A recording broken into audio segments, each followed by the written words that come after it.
Welcome to this recorded presentation about Food Action Group's key activities and barriers to success in regional and remote Western Australia.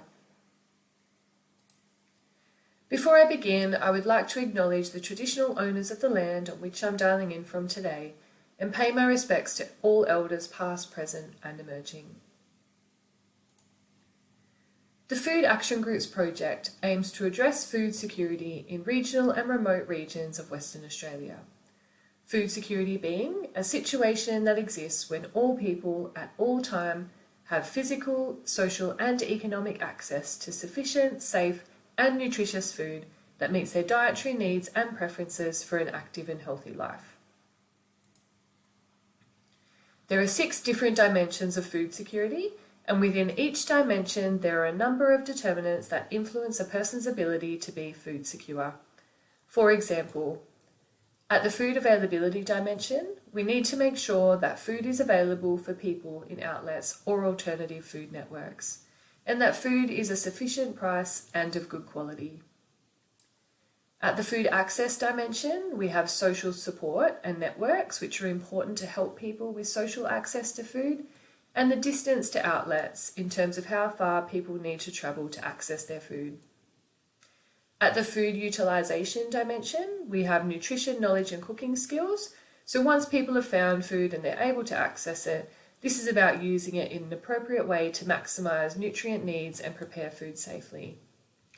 Here we also have IT or technology literacy, so sufficient access and knowledge to use technology to complete activities such as ordering groceries, finding recipes and interpreting nutrition information. Then we have the stability of the first 3 dimensions: food availability, access and utilisation. This can be impacted by influences such as weather, political factors and economic factors such as fluctuations in the economy, which impact the price of food. The agency dimension refers to the capacity of individuals and groups to exercise control over their own circumstances, so people having ownership about the food they're eating and having a voice to shape policies around food security. And finally, the sustainability dimension refers to the food system practices that respect and protect the ecosystem. So these are those practices that contribute to long-term regeneration of the environment to ensure that people's current food needs are met without compromising food needs for people in the future. As you can see, food security is a complex problem and addressing it requires a collaborative and dynamic approach, and food action groups are one potential solution to improve food security in regional and remote communities. Food action groups are a mechanism to bring together stakeholders that work across the food supply chain to co-create solutions to local food problems. These types of groups, often known as food policy councils or local food partnerships, have been operating for around 20 years in countries like the USA, Canada and the UK.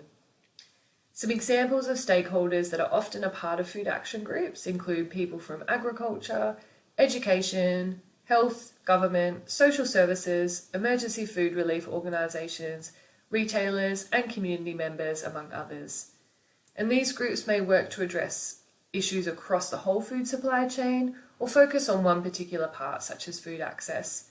They may operate at a state or local level, be embedded within government or separate to. They may be volunteer run or employ paid staff. It really depends on their local context and community needs. Our team wanted to learn more about their work, so we conducted a scoping review to explore the impact these food action groups are having on local food systems in high-income countries. And we found that these food action groups are positively impacting food systems across the globe through a range of activities. Some of their impacts and activities include increasing food system equity through decreasing reliance on, but also increasing the quality of charitable food. This may be in the form of a social supermarket, a more dignified approach to charitable food, where people pay a membership to access low-cost food items. They're also increasing knowledge and demand for healthy food through education programs around growing or preparing healthy foods. They're also increasing access to healthy food through advocating to local governments to include food-related objectives in local strategies like public health plans.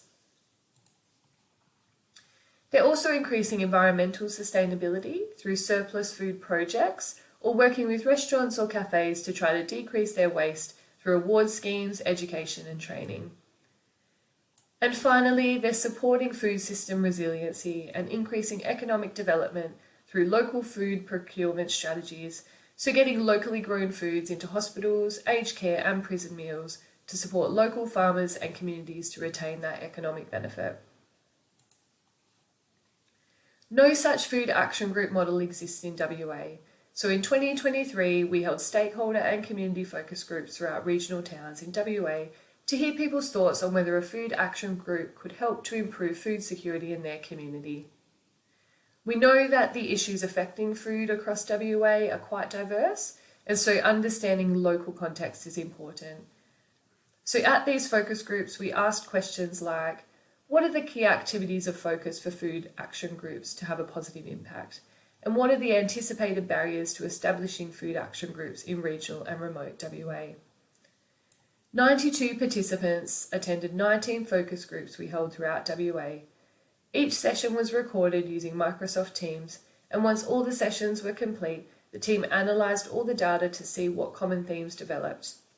We've collated the results from a statewide perspective.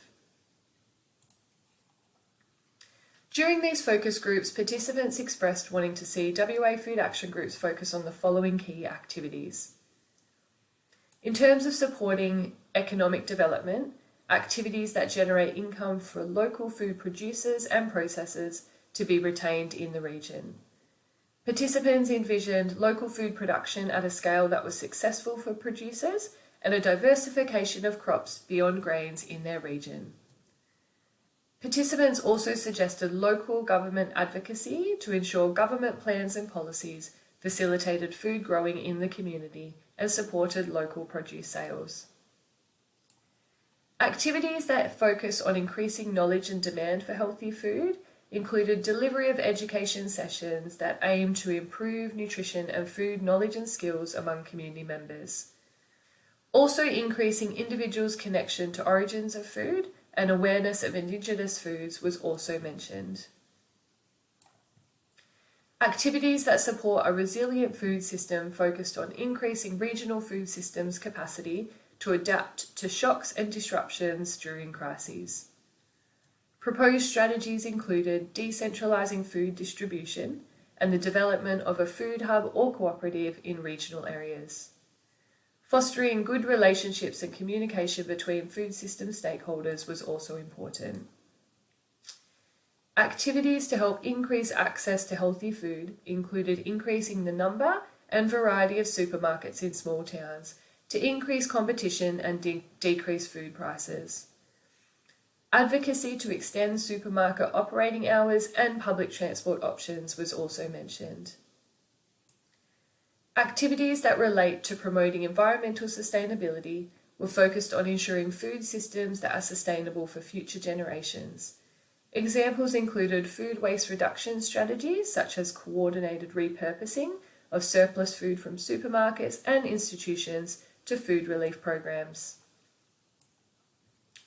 In relation to promoting equity in the food system, participants wanted to see food action groups involved in pay-it-forward systems in cafes, an online meal sharing platform, and delivering food to immobile communities. Also extending operating hours of existing food relief programs was also mentioned. During these focus groups, participants were also asked if they perceive any barriers that could prevent or inhibit food action group success. The barriers identified included funding challenges, production, processing and distribution challenges such as high input costs, local climate challenges and the distance food must travel. In terms of group structure and personnel, challenges associated with defining the group's purpose, obtaining diversity among stakeholder representation, and conflicting priorities among team members. Limited capacity and buy-in from the community was also noted. Government rules and regulations that limit capacity for local food production, processing and sales was another barrier mentioned, as was a lack of understanding of food security and local food problems among individuals.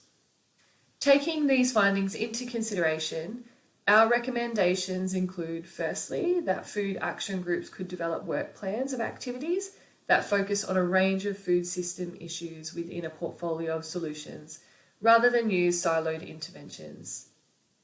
These activities should be aimed at prioritising actions that increase local food production and sales, and food literacy intervention delivery. Priority activities should be evidence-based and include comprehensive evaluation. Secondly, to overcome membership constraints, Australian Food Action Group should adequately fund coordinator and office bearer positions, as international groups have cited funding for leadership roles as an enabler to success. And finally, further research into food action groups in rural, regional and remote settings is needed, particularly the evaluation of their effectiveness in overcoming food issues. An outcome of these findings could inform further scaling of food action groups across rural, regional and remote areas, with subsequent research comparing impact between location types.